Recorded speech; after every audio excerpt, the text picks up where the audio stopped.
have not been able to record lesson videos with my program because it keeps messing up. So this is how I've been having to upload lesson videos. It's recording our Google Meets.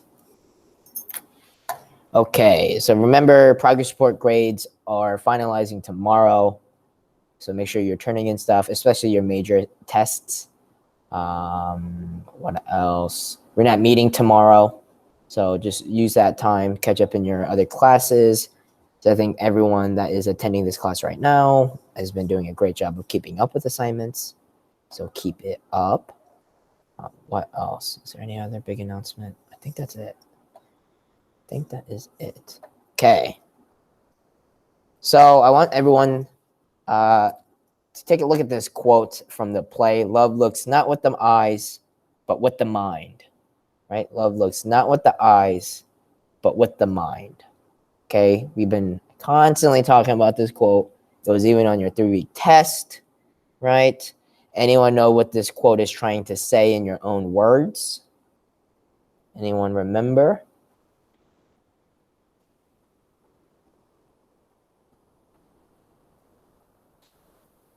Anybody?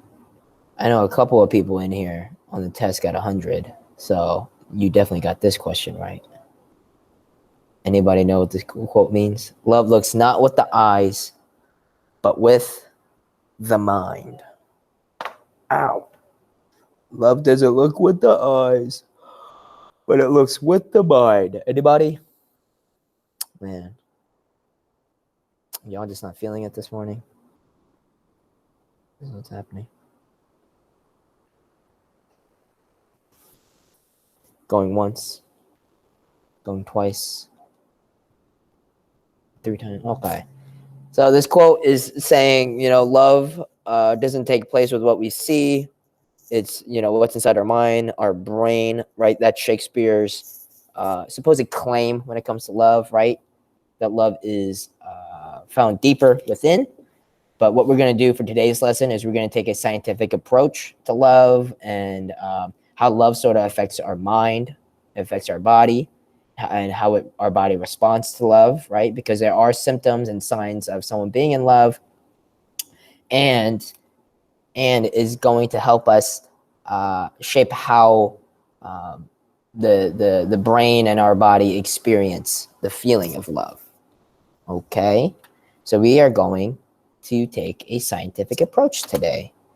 So again, the focusing question for this lesson is what defines the experience of love, right? And we're going to be looking at the scientific experience of love, okay? How our brain operates, how our body operates, things like that. The content framing question for lesson 12 is what do I notice and wonder about the relationship between love and the brain, right? And we're going to be able to identify how love, brain, and the word addiction all go together. Got it? So addiction, some of you have probably heard of it. Addiction. So an example sentence is he has a drug addiction, or she lost all her money because of her gambling addiction, or I drink coffee every morning because I have a caffeine addiction, right? Based on those example sentences and this little GIF that's saying it is so hard to stop, what do y'all think addiction means? Like the definition of addiction in your own words. Sugar addiction? Yeah, I'm pretty sure sugar addiction is a thing, right? Some of y'all, I've noticed, have a hot chip addiction, like a Takis addiction. Like you're stuck to something. Ooh, that's a good one. That's a good definition of addiction. Like you're stuck to something. Anyone else have any definition of addiction in your own words based off of those example sentences and that GIF? I know it's a Thursday, but the faster and the more you participate, the faster we're going to get through this lesson. So the more you participate in the chat, the faster we'll get through this lesson. You can go on your way. Now, anyone else have their own definition of addiction?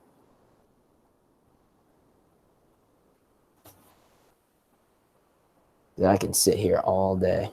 I can do it. We just sit here awkwardly.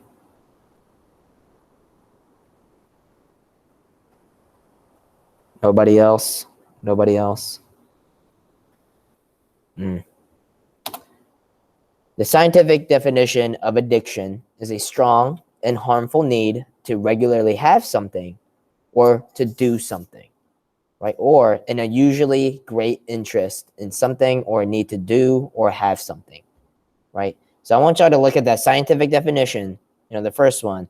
Does addiction seem like a positive or a negative thing, in your opinion? Based on that first definition, does addiction seem like a positive or a negative thing, in your opinion?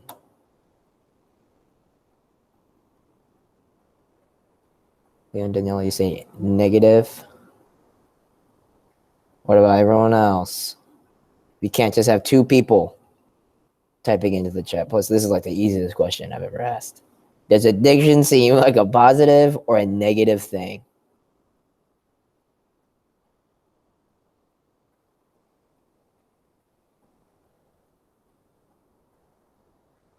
Negative, right? It does seem like a negative thing. Also, it's seeming like a lot of y'all forgot that there is a participation grade in this class. But yes, that definition makes it seem like addiction is a very negative thing. The article I'm going to introduce to y'all and that I uploaded into today's folder, the 128 folder, it is a article about how there is a good version of addiction, and that good version is love, or more specifically, romantic love. Now, romantic love is like an addiction, but it is a positive addiction. Most of the time, it's a positive addiction. Okay, so this is the title of the article. In the brain, romantic love is basically an addiction. Right? So I want you to look at this title, say it out loud in your own, in your own head. In the brain, romantic love is basically an addiction. And I want you to pick out a word that you think is the most important in that title. Pick out one word that you think is the most important. And in the brain, romantic love is basically an addiction. So type it into the chat after you pick out one word that you think is the most important to that title. In the brain, romantic love is basically an addiction. Ruben, you say love. That's a good one. Leo, you say brain. A good one as well. Right? There's no wrong or right answer. It's basically your own opinion. Brain, love is basically what this article is about. Love, how it affects our brain, how our brain works, because our brain does release some chemicals whenever we're in love. We see the person that we love, right? So brain, I picked brain. Second with love. And the third one was addiction, right? Those are all three pretty good ones. If you wanted to pick romantic as well, that's a good one as well, right? So basically, based on those words, we can see that the title is connecting the idea of love with the brain, right? Because it's saying in the brain, romantic love is basically an addiction. So we can see that love is probably inside of the brain, and that love is taking place within the brain, right? That sort of goes along with what Shakespeare said in that quote. Love looks not with the eyes, but with the mind. The mind is basically another word for brain, right? So just remember, every article or painting that I give you that's not the play will always connect back to the play, right? Everything will relate back to each other all of the time, because everything will always have to do with love. So we're not going to do this turn talk. I just want you to think of this question. Based on the words, what do you think this article might say about love in the brain, right? Remember, this article is basically about love in the brain. It is that this article might be about what happens in your brain when you are in love. This article might be about how your brain processes love. And this article might be about how love is addictive to your brain, right? So we're going to be talking about all the symptoms of being in love, how your brain processes it. I don't really want to read this article out to you all because it's a long article. So what I did, I put it in today's folder. It's the article. And the article glossaries are any terms in the article that you may not be familiar with, right?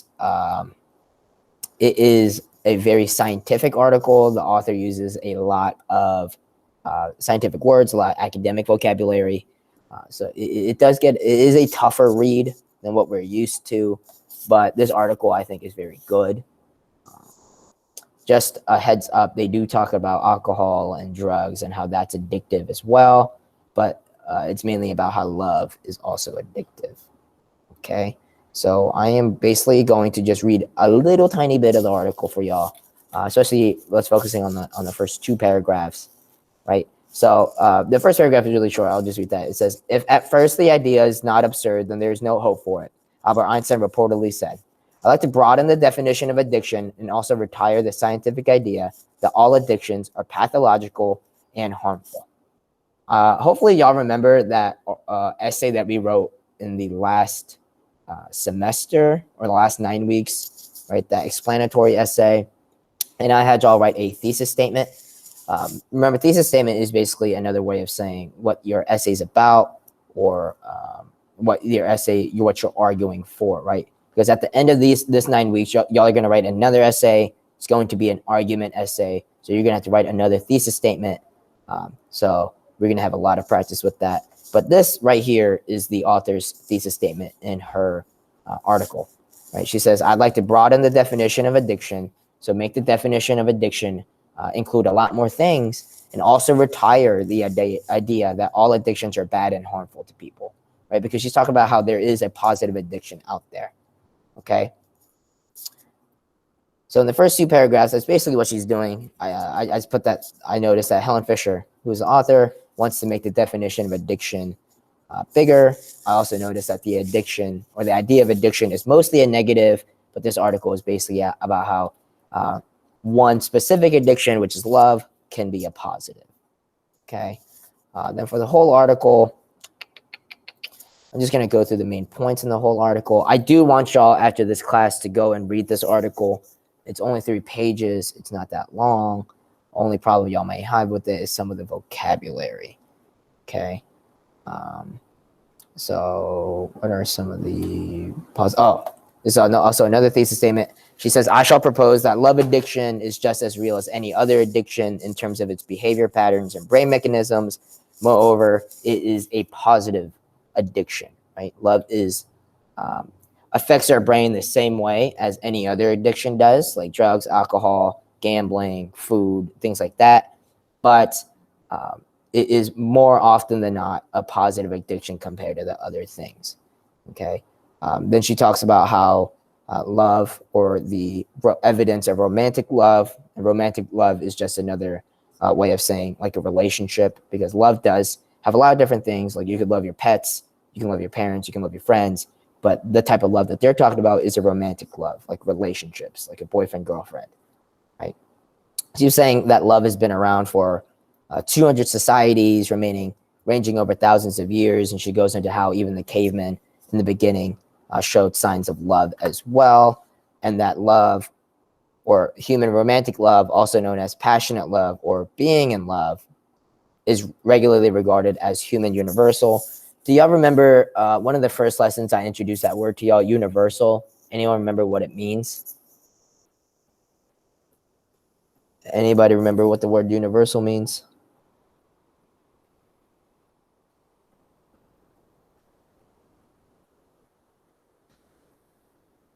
The whole world. Yeah, that's a really good way to put it. Hopefully y'all remember that GIF I had in that slide of the earth just rotating. Universal basically means that the whole world experiences it or goes through it, right?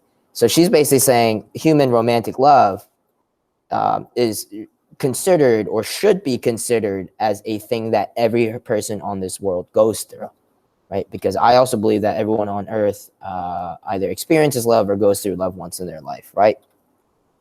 And then she basically goes into the symptoms of addiction, of how instead of a person on addicted to like gambling or something bad, the person in love is addicted to their boyfriend or girlfriend, or their wife or a husband, right?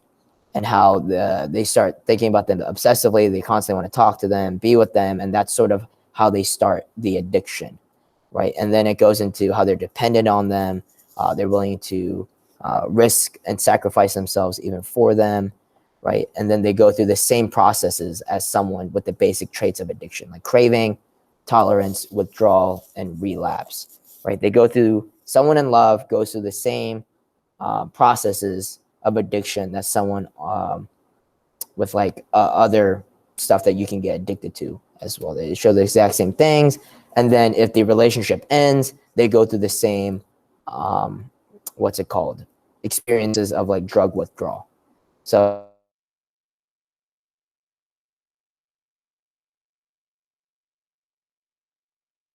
it has to go off drugs, right? So protesting, crying, laziness, anxiety, insomnia, loss of appetite where you just don't eat, irritability where you're angry all the time, and loneliness, right? So it's basically the brain affects ourselves the same way as we go through a bad relationship as someone that is addicted to drugs and alcohol and gambling and things like that. It's basically her whole argument for this entire thing, right? So while she is saying that love is a positive addiction because of how it makes us feel, there is a negative to it as well, right? If you break up with somebody or divorce, your brain will release chemicals into your body that make you feel not that great, right? Like it'll raise your anxiety, raise your stress, depression, things like that. Does that make sense?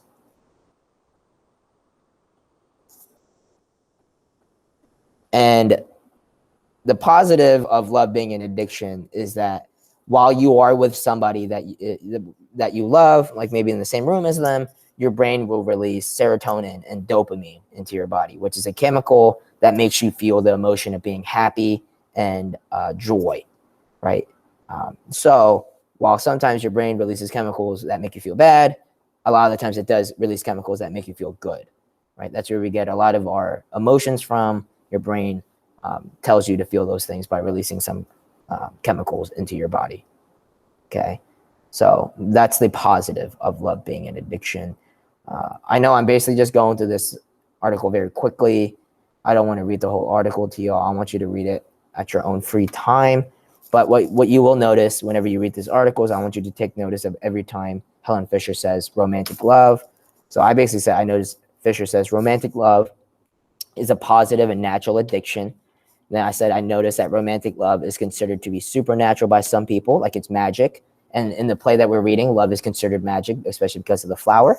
I said, I noticed that many societies throughout history engaged in romantic love, even the cavemen back in the first people. I said, I noticed that Fisher says romantic love is powerful. And I also believe that as well. Right. So those are some of the things that you're going to be noticing whenever you go through the article yourself. And whenever you're reading it, I do want you to jot down some stuff on like a loose piece of paper or something. Okay. And then I remember I told you that you will also be writing an essay at the end of this 9 weeks. It's an argument essay, and you will have to write it in a very formal style. Remember, formal is a lot different than like an informal style. Informal style is basically how we talk to each other, right? Very conversational, right? A formal style is where you have to be academic. Is basically what you're going to be doing in a classroom all the time, right? There's no slang terms, no text talk, no emojis. There's no use of like ain't, wanna, gonna, y'all, I'ma, things like that, right? You have to be very academic. And as you read through this article, you're going to see that the author is very academic and scientific in her word choices. And that makes her style and her tone of that paper very formal. Okay. And in an argument essay, there's going to be a lot of different tones that you use. So whenever you're in an argument with somebody or one-on-one or in a group or you're having a debate with somebody, what type of tone do you usually use? Are you happy? Are you angry? Are you trying to hurt their feelings? Whenever y'all are arguing with somebody, what's your tone usually?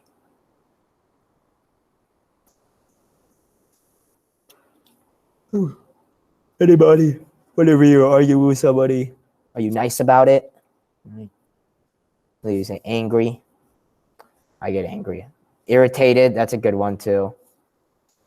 Like whenever I argue with someone, I'm trying to win the argument, right? No matter what. I may even try to hurt their feelings sometimes, right? And remember, you're going to be writing an argument essay. So you're going to have to be very direct, right? Whenever you're in an argument with someone, you're not trying to basically like dance around the subject, right? You're facing it straight on, like head first, right? So that's what you're going to have to do in your argument essay. You're going to have to be very direct in your tone, okay? You're going to have to be like, hey, this is what I'm arguing for. and then you're going to have to support it with essay or evidence from the book, and basically just say, this is what I'm arguing for, and this is why I'm right, and why you should believe me, right? The essay is going to be in the last like 2 weeks. I'm going to do what we did. I may just give y'all like a template, and maybe y'all fill in the blank, or I may do like where we spend 1 day writing the introduction together. I'm never just going to give you a whole essay and be like, write it yourself. I'm always going to walk y'all through it, especially since it's virtual. A lot tougher. Okay. But in your own essays, maybe you have a strong language, right? You're being very direct, and but your tone is very frustrated, right? Because you're like, something's not changing. I'm going to argue it for why it has to be changed. Again, a direct language and an upset tone, or hurtful language and an angry tone, right? I also like irritated, because in an argument, you have to try to convince that other person, right? So you can't just be passive. Right? You can't be passive in an argument, or you're going to lose that argument, right? You have to be direct with it. Make sense? Anyone have any questions so far?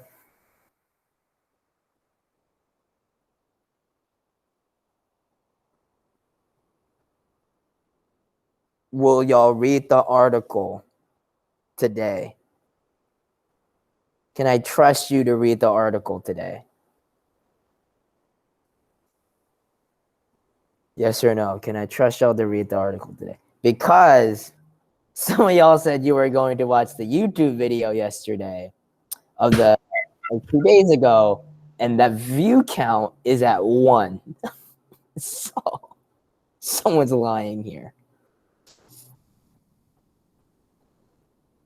Y'all are missing some good information, but I can't be mad because test scores are so good. So I can't be mad about y'all not watching the videos. I can't make any promises. See, this is I can't be mad though because the test scores are so good.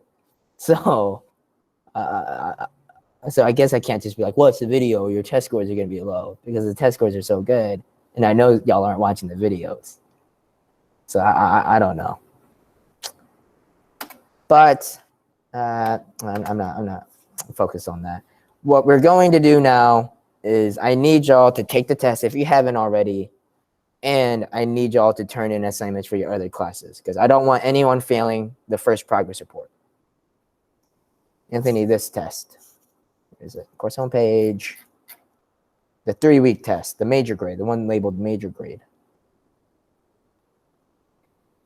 If you have already done this, right? If you have already taken this test, I need you to catch up in your other classes because I know math is a hard one to do virtually.